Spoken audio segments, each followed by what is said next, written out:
Hello, my name is Nollaig Heffernan and I am going to describe a really useful model to help you improve communication in your business. When we look at the differences between effective businesses and less effective businesses, communication is one of the key differentiators. When you've got an organization that has good, clear communication, people know what they're doing, when they're supposed to do it, how they're supposed to do it. People feel comfortable coming forward when there's an issue. They feel comfortable coming forward if they've made a mistake. Everybody's communicating effectively with each other. We see much better performance levels. We see enhanced happiness of and work satisfaction of the employee in the workforce. And we see a far better business that is really, really thriving. So thinking about communication, it's really looking about how you can improve your own communication style in order to remove any of the issues that are happening in your business. At its most basic, communication can be broken into three ideas. So we've got the sender, which is you speaking and you are sending a message to a receiver. Okay, so right now that would be me sending the message to you. That's the message. I'm the sender. I'm sending a message, and we've got the receiver. When I go into organizations where there's frustration, people feel that things aren't being done properly, a lot of it is to do with this idea here, that it's the message being received, it's the receiver misinterpreting the message, not understanding. Even, people saying they're stupid, they're not clever enough to be in this business, they don't understand what I'm talking about, really projecting their frustration onto the other person. And so what we find is a lot of people forget that in that equation, there was also the sender who started off that message. So when we look at effective individuals who communicate well, particularly good leadership, we will see that good leaders, as the sender of the message, take responsibility for the quality of that message in order to reduce misunderstanding. Misunderstanding is highly costly to any business. There's a big difference between misunderstanding and not understanding. So if I don't understand, I can't act. I don't know what I'm supposed to do, I just can't act. But if I misunderstand, I will act and do the wrong thing. So in a dairy business, that looks like reseeding the wrong field or wrong paddock. It looks like mixing the wrong ration. It looks like using the wrong AI straws. It is very, very dangerous for your business because the individuals proceed to act but do the wrong thing. So a really effective communicator is doing everything they can to eliminate the opportunity for misunderstanding. One of the best ways to do that is this example is what I'm going to describe here, called the square of communication from Steve Peters, better known for his work on the chimp paradox. So when we think about communication, first and foremost, it's built on 5 pillars. Okay, now we need to get all those pillars correct if we want to be really good communicators. But the first pillar, which is the central pillar, is about speaking to the right person. Make sure that you are always speaking to the right person. So that's the central pillar of communication. No matter what else you do, if you're not speaking to the right person, everything else will be wrong. What does that look like? Well, that looks like a sales rep coming into the yard and spending hours trying to convince a member of your staff to buy a product when that member of staff has no authority to sign off on buying that product. That's 2 people's time completely wasted. It could be doing out all your finances, making them look really well, having your great presentation, going into the bank and discussing it with the bank teller who has no right to sign off on the loan that you're requesting. So getting to the right person is really, really important. In the workplace, that means getting to the person who's involved in the disagreement.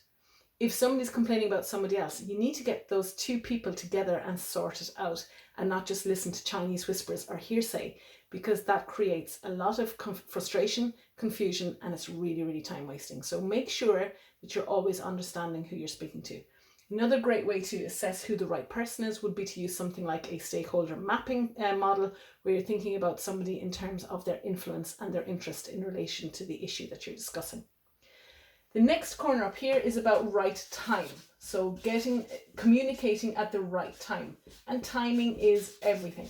So it's speaking to somebody when they are receptive to hear the message. It's about you putting your best foot forward, particularly if it's difficult information and you need to really get your point across. Well, timing is critical. So if you're speaking to somebody who is tired, hungry, maybe needs a cigarette, they're not really listening to you, they're not rational at that point because their body is too busy, is too stressed thinking about the other things they want. So timing is everything. And that comes right down to when are you having your work meetings? Are you starting off the morning by having the work meeting to tell people what they should be doing that day? Well, actually that timing is too late, because people shouldn't have to wait around to find out what work is expected of them on a particular day. They should know in advance. A meeting for work to be performed in the workplace should happen at a minimum the evening before, in order for people to take in that information and be ready to get going, to jump on it straight away in the morning and not to be hanging around. So timing is everything. If you are a type of business that has weekly meetings, when are those weekly meetings, and are they constructive? Is that time effective? Is it getting the most out of the meeting and out of your staff? Down here in this bottom left corner here, we have the right agenda. So the right agenda is about people knowing what's being discussed, and it's appropriate for the discussion. So the right agenda would look at, you might use something like task prioritization quadrants to help you with the right agenda. So discussing tasks around, are they urgent? Are they important? Really, really valuable to get people focused and switched on. Right agenda would be about timing as well. So you're bringing the right thing to the table at the right time, and you're in the middle of something really serious in the business that needs to be dealt with now, and somebody rocks up with some idea that could can we do this in 12 months time? That agenda feels wrong, it frustrates people, and it's inconvenient. So the right agenda, of course, should also be flagged in advance of any meeting you have. So allowing people to come to the meeting knowing what it is we're discussing today. This week we're discussing breeding. This week we're discussing changing the ration. Whatever it is that you're discussing, people should know the agenda in advance so you can get straight to the point and not waste people's time. Down here on this bottom right corner, we have the right way. Now there's a couple of ways to look at the right way. It could be about what media you're using. So the right way might be, are we using a WhatsApp group? Are we texting each other? Are we calling? Are we having weekly meetings? What is the way that we're going to communicate with each other? Is it face to face? And so you're thinking about, how serious is this agenda? Is this something that I can risk being misinterpreted in a WhatsApp message? Is this something that, look, it's not that important, I don't need to see people, I'm taking them away from their job, and so actually standing in front face to face with somebody is a waste of their time and my time? It's really thinking about how you're going to communicate with people. But it's also thinking about who you're communicating to. So it's also about choice of language. And if we look at concepts of emotional intelligence, we will hear somebody like Daniel Goleman saying fine-tuning, emotionally intelligent people fine-tune their presentation for the listener. So who are you speaking to?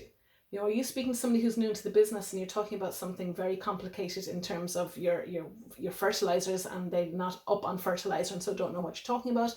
You've switched that person off potentially. Maybe you've pushed them into a concept of paralysis, where they're so intimidated by what you're saying and their lack of understanding of what you're saying that they actually stop listening because they feel threatened. So who are you speaking to? What is their competence in relation to the topic that's being discussed? And are you choosing language appropriately so they know what you're talking about? And finally, up here we have the right place. And that's a really important one in farming, where we have often very loud machinery, where we have a lot of toing and froing of animals, for example. So there's a lot of distraction going on in the farmyard, on the farm, that may cause people not to hear your message, like literally down to, I couldn't hear what the person was saying. So the right place is really important. Going in, that person's milking, I'll go in and I'll speak to them because they're milking. They're milking, there's a machine operating, they're possibly in flow in what they're doing. So this will come back to right time as well. It's a very typical one in farming to grab the person when they're in the milking parlour because they're a captive audience. And that's actually really frustrating to the person who is in their routine, getting into it, a nice little bit of flow and rhythm going on, and you distract them to ask them whatever question that could probably have waited.